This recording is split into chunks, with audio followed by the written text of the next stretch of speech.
अब students clauses की ना बेसिकली दो टाइप्स हैं, इंडिपेंडेंट क्लॉजेस और डिपेंडेंट क्लॉजेस।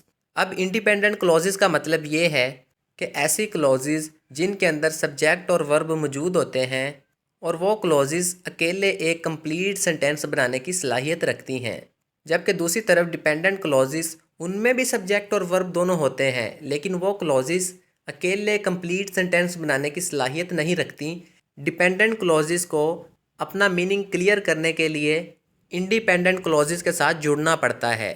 तो ये बात स्टूडेंट्स आप लोग याद रखना कि क्लॉजेस अगर इंडिपेंडेंट क्लॉजेस हैं तो ही वो अकेले कंप्लीट सेंटेंस बनाएंगी और वही क्लॉजेस यानी इंडिपेंडेंट क्लॉजेस हमें कंप्लीट मीनिंग प्रोवाइड करेंगी।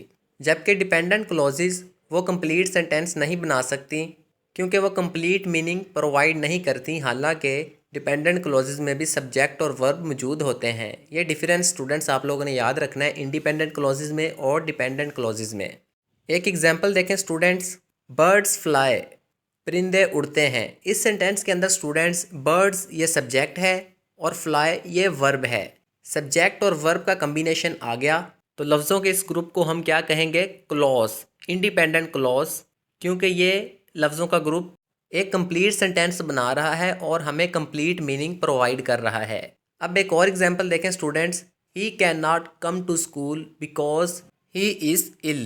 वो स्कूल नहीं आ सकता क्योंकि वो बीमार है।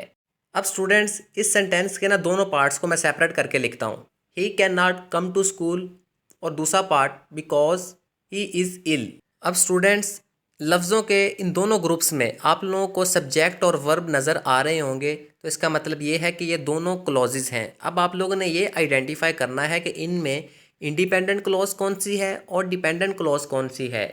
अब पहले वाली clause he can not come to school, ये एक इंडिपेंडेंट क्लॉज है क्योंकि अगर इस क्लॉज को हम अकेले लिख देंगे ना दूसरी क्लॉज के बगैर, तब भी ये क्लॉज एक कंप्लीट सेंटेंस बनाने की सलाहियत रखती है और हमें क्लियर मीनिंग प्रोवाइड कर रही है, वो स्कूल नहीं आ सकता।